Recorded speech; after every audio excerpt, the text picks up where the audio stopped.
Hello, ako po si Ginong White at nandito na naman po ako sa aking bagong video lesson tungkol sa nervous system. Na bago tayo magsimula, nais ko sanang tanungin kayo kung kayo ba ay pamilyar sa nervous system. I'm sure nakarinig na kayo na ako'y ninenervyos. ako'y ninenervyos. Dahil ang nervous system ay isang bahagi ng ating katawan, actually buong katawan natin, na responsable sa bawat reaksyon na nangyayari sa ating katawan. Now, ang ating nervous system ay, kumbaga ay isang pandaigdigang network ng telepono na bilyong-bilyong mga ugat na tinatawag natin or neurons ang magkakaugnay. At dahil ito'y magkakaugnay, nagdadala ito ng iba't ibang mga mensahe or tinatawag nating impulses sa isa't isa. At yung ilang mga telepono or telephone lines na tinatawag natin ay usually sabay-sabay yan na nagdadala ng iba't ibang mga mensahe. Parang satellite signal or kumbaga wireless signal din na tinatawag or tinatawag natin yung nerve impulses. So, lahat ng mga impulses na ito ay pinoproseso at pinalalakas ng ating utak na tinatawag.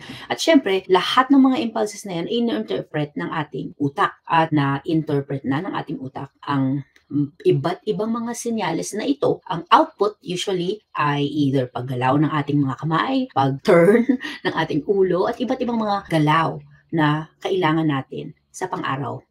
Ang ating nervous system ay nahahati sa dalawa. Ang central nervous system na binubuo ng ating utak at spinal cord. Yan ang nagko-coordinate ng bawat pag-orient ng ating katawan, kaliwa, kanan, taas, baba, sa ating learning, kumbaga, no? At also, ang pag-make sense ng ating mga karanasan. Kung ano man yung mga karanasan na pinagdadaanan natin, ang ating central nervous system ay nagpo-proseso niyan. Kung tayo ay nasa eskwela, tayo ay nag-aaral, ang ating central nervous system ang kumbaga nag-aasimila ng iba't ibang stimulus na ating natatanggap kung tayo ay nag-aaral sa eskwelahan. Now, ang ating peripheral nervous system naman, ito ay binubuo ng lahat ng ugat na konektado sa ating central nervous system. Ito yung mga ugat na natatagpuan natin sa ating skin or balat, sa ating mga kamay, paa, legs, lahat ng ating mga laman loob, at pati na rin ang iba't ibang bahagi ng ating katawan. Now, kung makikita ninyo sa ating diagram, ito ang ating central nervous system, ay ang ating brain at spinal cord, at lahat ng mga tinatawag nating relay neurons. Yan yung mga parang mga nakakonekta sa ating orange diagram ng ating central nervous system. Yung dilaw naman, yan yung mga peripheral nervous system. Yan yung ating cranial nerves, yung mga ugat na matatagpuan natin sa ating ulo, sa ating spinal nerves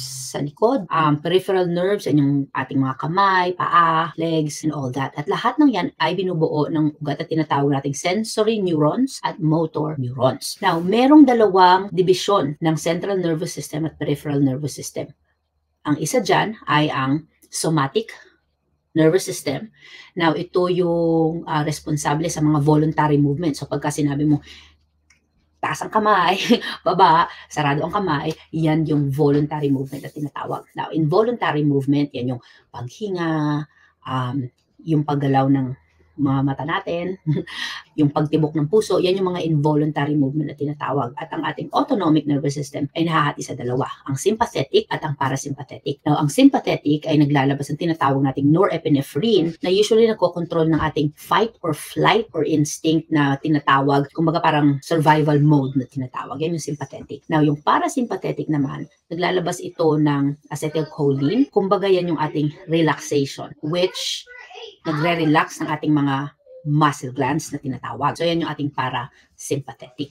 Na kung makikita ninyo sa ating diagram, ito yung parang ating concept map. Ang ating central nervous system at peripheral nervous system, yan ang ating pinaka-umbrella na binubuo ng ating nervous system. Under peripheral nervous system, meron tayong sensory and motor division. Sensory, yan yung ating mga ugat na nakadikit sa ating mga sense organs. Ang motor neurons, dyan nakadikit sa ating mga muscles. Now, ang motor division, meron dalawa, autonomic at somatic nervous system. Ang autonomic, yan yung nagkokontrol ng mga responses na hindi natin nakokontrol, tulad ng pagtibok ng puso, paghinga ng ating lungs. At ang somatic naman, ang nagkokontrol ng mga voluntary movements, paggalaw ng kamay, paggalaw ng paa, kung ano-ano pa. Now, ang ating autonomic nervous system ay nahati sa dalawa. Sympathetic, yan ang papagalaw ng ating katawan, actually either fight or flight, lalo na in survival mode.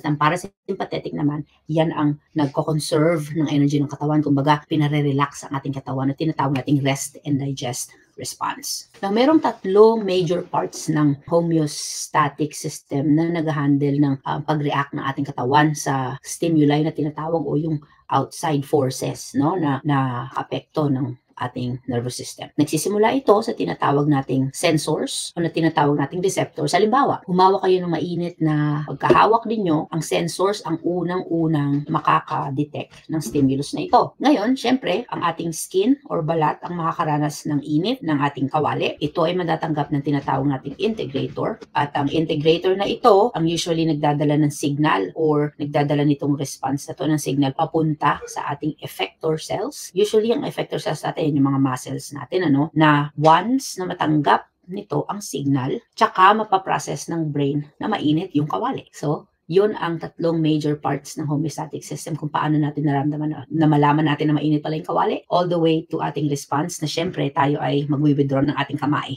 sa kawali dahil nga mainit. Sana ay manatutunan kayo sa aking maikling lesson tungkol sa nervous system. Hanggang sa muli!